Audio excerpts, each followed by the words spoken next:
आगे बढ़ते हुए हम इस सत्र के अंतिम वक्ता डॉक्टर आलोक तिवारी जी का हृदय से स्वागत करते हैं, जो योग शिक्षा के क्षेत्र में एक समर्पित अध्येता एवं अनुभवी शिक्षक हैं। आप डॉक्टर राम मनोहर लोहिया अवध विश्वविद्यालय अयोध्या धाम में योग विभाग के सहायक आचार्य के रूप में कार्यरत हैं। मैं सादर आमंत्रण देती हूं डॉक्टर आलोक तिवारी जी को कि वे इस वेबिनार में अपने विचारों एवं अनुभवों को हमसे साझा करें। प्रणाम मैम, थैंक यू मैम। सबसे पहले तो मैं भातखंडे यूनिवर्सिटी की माननीय कुलपति प्रोफेसर मांडवी सिंह जी का और ज्ञानेंद्र सर का बहुत बहुत हृदय से आभारी हूँ, शिवम जी का भी, कि उन्होंने मुझे ये अवसर दिया कि योग दिवस जो हम लोग 11वां अंतर्राष्ट्रीय योग दिवस मना रहे हैं, उस अवसर पर हम इस विश्वविद्यालय से जुड़ के अपने ज्ञान और अनुभव का साझा करें। इसके पीछे प्रेरणा हमारे कुलाधिपति जी की रही कि इस अंतर्राष्ट्रीय योग दिवस को और भव्य बनाया जाए, और सभी विश्वविद्यालय इसमें लगे हुए हैं और हर जगह अंतर्राष्ट्रीय स्तर पर वेबिनार और 10 ऐसे कार्यक्रम हैं जो हम सब साथ मिलकर कर रहे हैं। और 21 जून का एक बहुत बड़ा ही प्रोग्राम है जो बस इसके बाद हमें लगता है सभी विश्वविद्यालयों में यही मेन रहेगा, और इसी के एक बिंदु के रूप में आज हम सभी लोग जुड़े हैं। और 2 दिन का यह वेबिनार बहुत ही ज्ञानवर्धक रहा।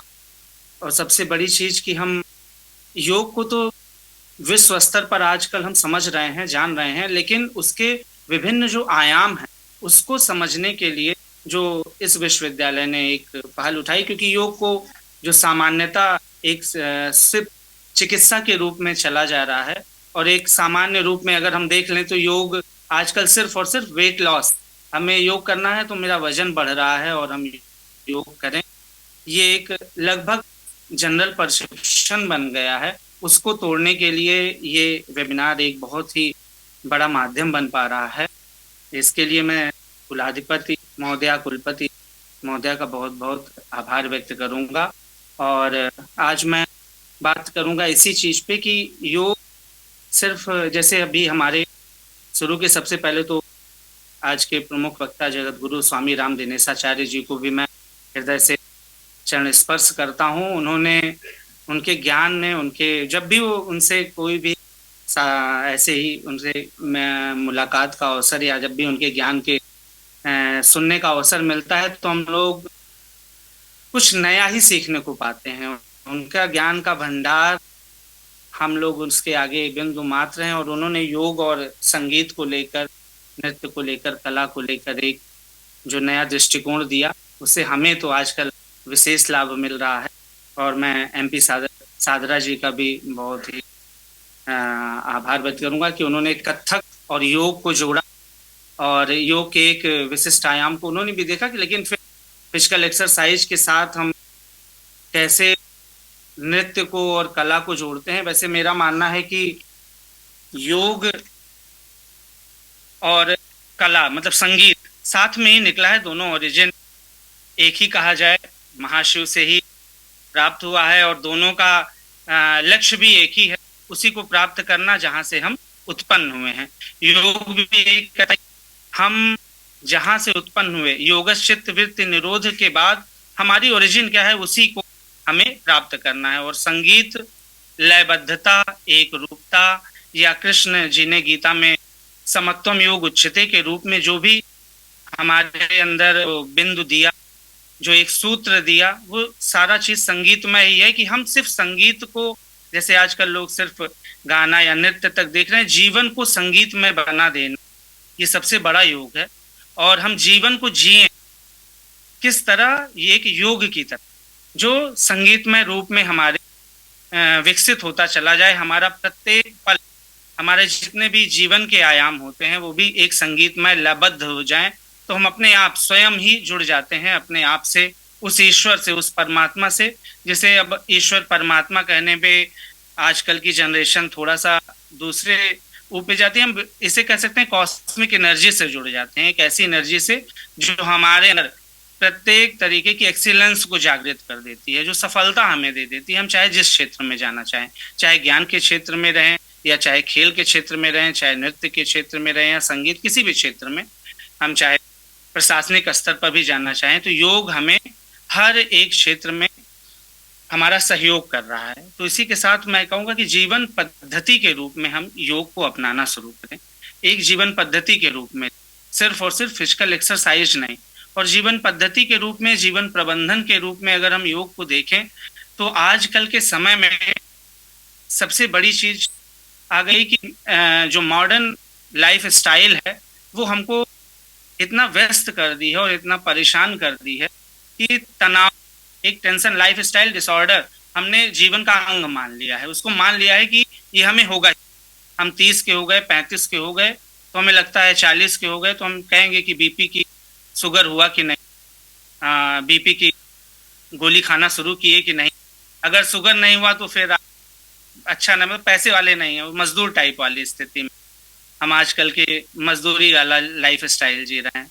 लेकिन हम इससे पहले अपने बाबा या थोड़ा सा 20-30 साल पहले चले तो ये सारी चीजें सोचना, कल्पना के रूप में रखती थी। जब हम लोग बचपन में थे तो पढ़ते थे कि आगे आने वाले समय में पानी खरीदा जाएगा, तो सोचते थे कि पानी खरीदा क्यों जाएगा, हर जगह तो उपलब्ध है। वैसे ही आज से थोड़े समय पहले होता था कि तनाव सब में आएगा, तो सोचा था तनाव आएगा क्यों। लेकिन आज बच्चा प्रेशर, मतलब बच्चा फील करना शुरू कर दिया है छोटे से स्तर पे, और उसे समझ में नहीं आ रहा है कि हम तनाव क्यों फील कर रहे हैं। और सिर्फ उसका एक कारण है कि लाइफ स्टाइल डिसऑर्डर के रूप में हम योग से, मतलब हमने जो लयबद्धता थी, जो संगीत था जीवन का, उसको छोड़ दिया और हम प्रेशर के रूप में हर दिन अपने जीवन को जीना शुरू कर दिए। भार की तरह हम क्यों, हमें ये काम कर लें, छुट्टी मिल जाए, बस हमारा ये लक्ष्य पूरा हो जाए, हमें छुट्टी। और सबसे बड़ी चीज नए रूप में अगर हम देखें, नई जनरेशन, तो केवल कैरियर मिल जाए, मतलब हमें जॉब मिल जाए। जॉब किस लिए मिलना है ये नहीं पता, जॉब क्यों करना है ये नहीं पता, बस क्या जॉब मिल जाएगी, पैसा आएगा और हम डेली की नीड्स पूरी कर ले जाएंगे। सिर्फ यही सोच के साथ चल रहे हैं। इसीलिए सबसे बड़ी चीज आजकल के जनरेशन में आ गई है, वो है स्ट्रेस। क्यों, हमें आगे का लक्ष्य क्लियर ही नहीं, हम क्यों करें ये हमें नहीं क्लियर, हमें करना है, ये प्राप्त कर लें, पैसा मिल जाए, बस। उसके बाद सबका एक लक्ष्य, 98%, मैं नहीं कहता सबका, 2% लोग और भी चीजों को लेके आगे बढ़े, लेकिन 98% जनरेशन सिर्फ पैसा मिल जाए और हमें क्या करना है, जीवन को मतलब बिता देना है, समाप्त कर लेना है। और लेकिन यहीं पर योग एक सपोर्ट के रूप में, तभी कहते हैं आज से 5000 साल, क्या, जब हिरण्यगर्भ जी को योग का ज्ञान विष्णु जी ने दिया, तो आज से 13 करोड़ वर्ष पहले इसकी कल्पना अगर हम अपने कालगणना के अनुसार से करते हैं, जो ऑथेंटिक है, साइंटिफिक है, लेकिन तब भी जो हमारे पास लिखित रूप से संग्रहित है, तो श्री कृष्ण के रूप में हम पाते हैं 5000 साल पहले श्रीमद् भगवद गीता को, और लगभग 2500 साल पहले पतंजलि जी प्राप्त करते हैं कि उन्होंने रिसर्च के रूप में दिया। लेकिन इतना पुराना ज्ञान आज के समय में, जिसे हम अल्ट्रा मॉडर्नाइजेशन के रूप में कहें, कुछ समय बाद एआई एकदम नॉर्मल हो जाएगा, उस समय भी, ऐसे मॉडर्न समय में भी हमें आज के योग क्यों जरूरत पड़ रहा है। आज हम बैठ के अलग अलग विभिन्न विधाओं के लोग योग को क्यों प्रमोट कर रहे हैं और योग को क्यों अपनाएं, इसके पीछे सबसे बड़ी अगर एक बिंदु आ रहा है, एक कारण आ रहा है, वो है लाइफ स्टाइल, जीवन प्रबंधन। क्योंकि हम सब कुछ सीखते हैं क्यों, जीने के लिए, और हम आजकल जीना छोड़ दिए, जीना समाप्त हो गया है, उसको योग हमें सिखाना शुरू कर देता। हम अगर बचपन से सीखें तो सामान्य तरीके से, कुछ अलग तरीके से वो देता तो नहीं है, लेकिन जो उसकी हम एप्लीकेशन है, उसको जब अपनाना शुरू करते हैं तो शारीरिक, मानसिक और भावनात्मक स्तर पर वो अपने आप उतरना शुरू हो जाता है। जैसे कि हम संगीत से जुड़े तो संगीत को हम करते करते जीवन में वह लयबद्धता ले आते, तो वैसे ही जब योग को हम करना शुरू करते हैं तो हमारे अंदर आजकल के समय में जो हम जीवन प्रबंधन के मुख्य बिंदु योग से जुड़ेगा, तो सबसे पहली चीज है तनाव प्रबंधन।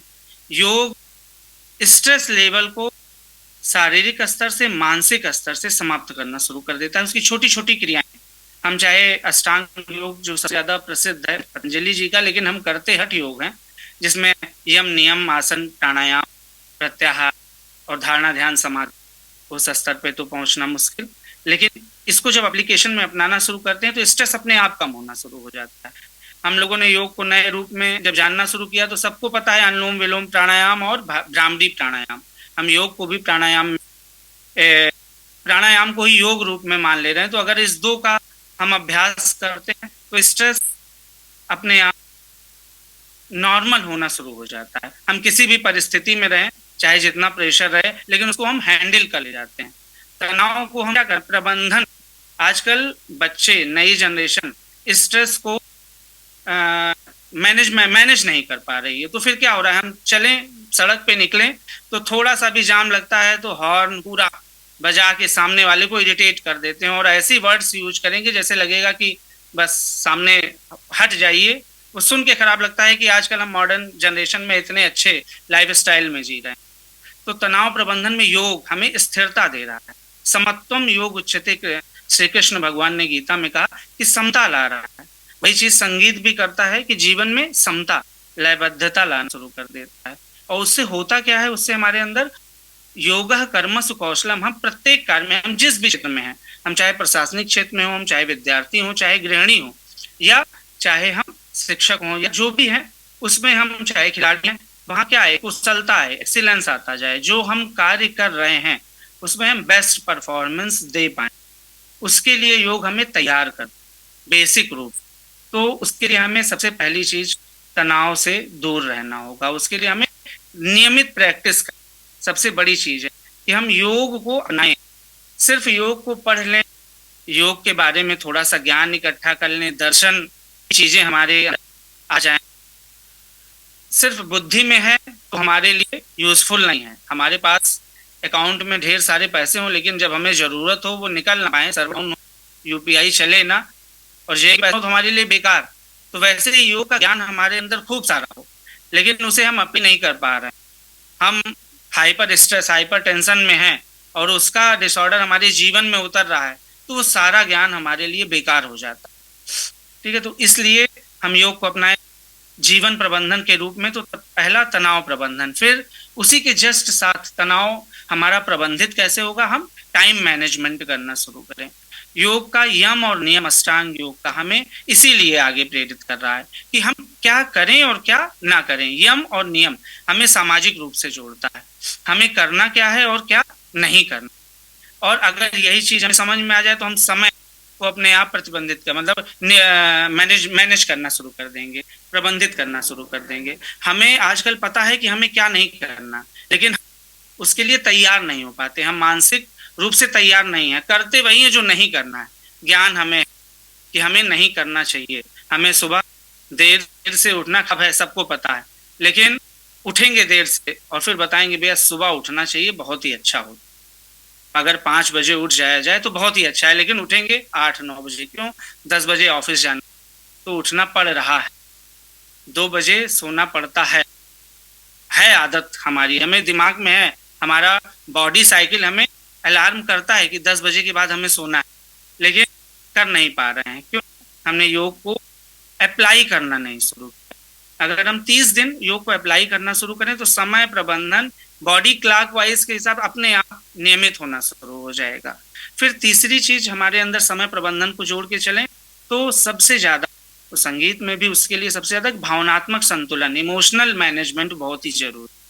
आजकल हम इमोशनली बहुत ही ज्यादा इम्बैलेंस हो गए हैं, छोटी छोटी चीजों पे एग्रेशन और छोटी से असफलता, हमारे अंदर डिप्रेशन आ जा रहा है। और डिप्रेशन आ जा रहा है तो सबसे, मतलब भारत जैसे देश में जहाँ पर धार्मिकता और भावनात्मकता की इतनी ज्यादा मजबूती, जहाँ बचपन से मतलब हम सिंबॉलिक रूप से हम समर्पण सीख जाते हैं किसके प्रति, उस ऑलमाइटी के प्रति, लेकिन आज हम छोड़ देते हैं कि हमने मतलब एक क्लास फेल हुए या एक अटेम्प्ट हमारा फेल हुआ तो बस जीवन खत्म, आगे अब कुछ नहीं बचा, और हम सुसाइड अप्लाई कर लेते हैं। अमेरिका के बाद सबसे ज्यादा सुसाइड अप्लाई मतलब भारत में शुरू होने वाला है।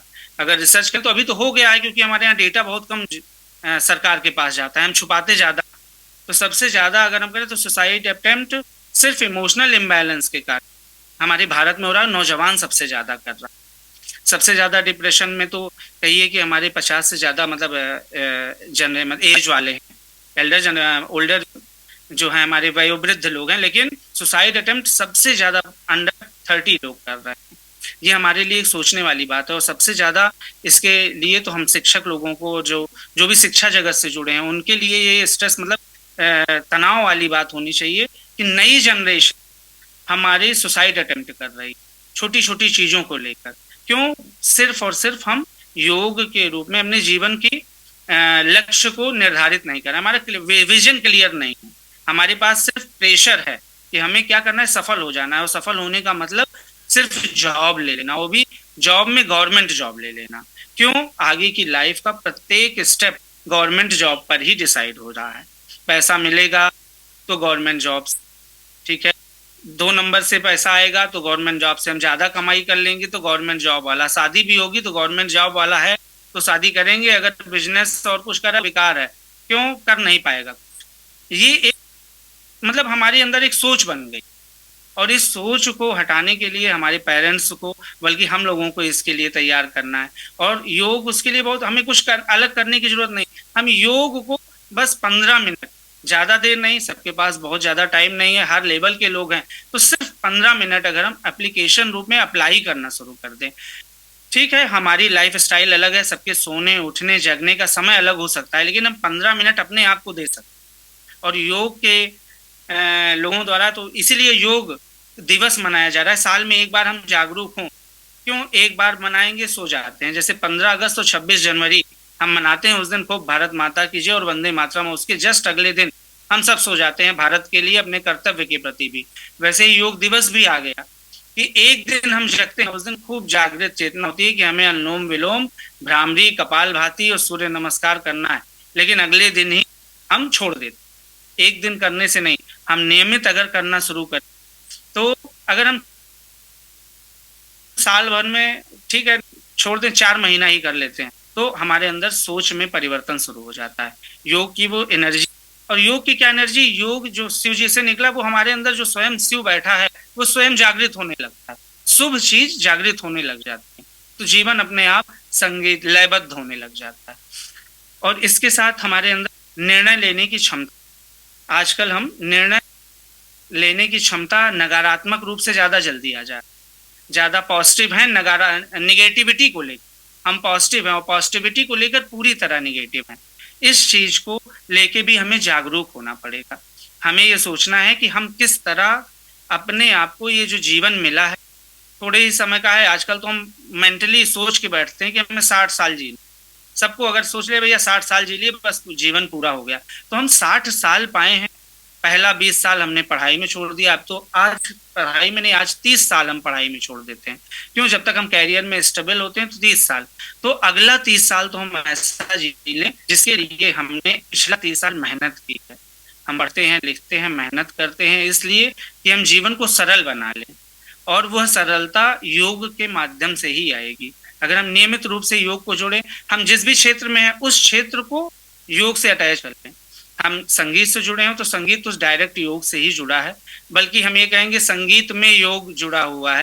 हम संगीत को किसी भी विधा में अपनाते हैं तो योग को वो एक दूसरे के पूरक रूप में माने जाते हैं। और उसके अलावा भी अगर हम किसी भी क्षेत्र में हैं तो योग को अपनाना शुरू करें। योग को हम अपनाएंगे तो हम जिस भी क्षेत्र में हैं हम विकसित होते चले जाएंगे, डेवलप होते चले जाएंगे। क्योंकि योग में कहा है कि हमारे 3 स्तर है। हम जानते भी, हमारा इमोशनल स्तर है सबसे पहला, जिससे हमारा ये शरीर, ये जीवन मिलता है। फिर मानसिक स्तर है जिससे हम जीवन चलाते हैं, और शारीरिक स्तर है जो जीवन है, मतलब जिसको हम कहते हैं कि हाँ हम मैं हूँ। वो तीनों स्तर को अगर हमें अच्छे तरीके से जीना है तो हम योग को नियमित रूप से अपनाएं।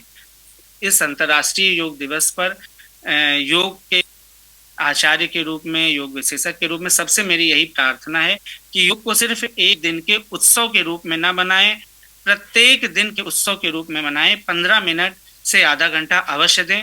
आपके जीवन में अगले, जब हम 12वां योग दिवस मना रहे होंगे तो जीवन में बहुत ही ज्यादा परिवर्तन आ चुका हो। इसी के साथ मैं पूरी टीम का भातखंडे विश्वविद्यालय का हृदय से धन्यवाद देता हूँ, विशेषकर कुलपति महोदय का। Thank you. आप आपसे बिल्कुल संक्षिप्त में ये जानना चाहते हैं तिवारी जी कि आप कह रहे हैं कि 15 मिनट आप करिए, तो कौन से योग 15 मिनट में करना चाहिए, आप क्या बताएंगे? जी मैम, अगर हम 15 मिनट भी दे रहे हैं, 15 मिनट विशेषकर पहली चीज तो हम ज्वाइंट मूवमेंट कर लें, क्योंकि हमारा पहले फिजिकल, हमारे 3 स्तर हैं, वैसे भी तो हमें पहले तो फिजिकली रूप से सही रहना। आजकल जैसे हेल्थ क्या है, तो रोग ना हो तो हम स्वस्थ हैं। तो पहले हम ज्वाइंट मूवमेंट कर लें, हमारा पूरा शरीर जोड़ों पर ही टिका हुआ, संधियां अगर हमारी सही हैं तो प्राण वायु संपूर्ण शरीर में अपने आप सुचारू रूप से संचारित होगा, तो रोग नहीं होगा। जहाँ प्राण वायु रुका, रोग वहीं होता है। तो हम ज्वाइंट मूवमेंट जरूर करें। योग प्रोटोकॉल में ज्वाइंट मूवमेंट है, जब हम करेंगे तो अपने आप पता चलता है। ज्वाइंट मूवमेंट करें, उसके साथ हम प्राणायाम जोड़ें जो मानसिक स्तर से जोड़ता है। और मेडिटेशन तो नहीं, हम धारणा ही करते हैं, ध्यान की स्थिति नहीं आती तो हम मेडिटेशन भी नहीं कर पाते हैं। बहुत लोगों की स्थिति बहुत ही विचलित है, तो हम ओम चैंटिंग 24 टाइम्स, कम से कम 24 टाइम्स, क्योंकि हम कपिल मुनि के शास्त्र में भी देखते हैं तो पूरा जीवन या पूरा संसार 24 तत्वों पे बना है। तो प्रत्येक तत्व को ऊर्जा देने के लिए हम 24 टाइम अटेम्प्ट कर लें ओम चैंटिंग का। बहुत तेज नहीं, धीमे ही धीमे करें, तो सिर्फ 15 मिनट में बहुत आराम से हो जाता है। उसके साथ अगर आप करते हैं तो 2 मिनट में एक साइकिल सूर्य नमस्कार का हो जाता है। अभी हम करेंगे ही, क्योंकि वर्ड रिकॉर्ड बनाना है, तो सब आ जाएगा। 2 राउंड कर लें, 3 राउंड कर लें, और 15 मिनट बहुत आराम से हो जाता है मैम। और ज्यादा की आवश्यकता रहती नहीं अगर डेली नीड के लिए चाहिए। आपका बहुत बहुत धन्यवाद सर। आपके विचारों और दृष्टिकोण ने हम सभी को बहुत लाभान्वित किया है। इसी के साथ हमारा पहला सत्र संपन्न होता है। इस सत्र के सभी वक्ताओं और श्रोताओं की सक्रिय सहभागिता के लिए हम हृदय से आभार व्यक्त करते हैं। हम थोड़ी देर में दूसरे सत्र की ओर अग्रसर होंगे। दूसरे सत्र में हमारे साथ जुड़ेंगी डॉक्टर पार्वती दत्ता जी, डॉक्टर ओम नारायण अवस्थी जी, डॉक्टर अजय मोहन श्रीवास्तव जी और प्रोफेसर टिम होफमैन। कृपया सभी श्रोता ठीक 12 बजे पुनः हमारे साथ जुड़ें, जब हम दूसरे सत्र की शुरुआत करेंगे।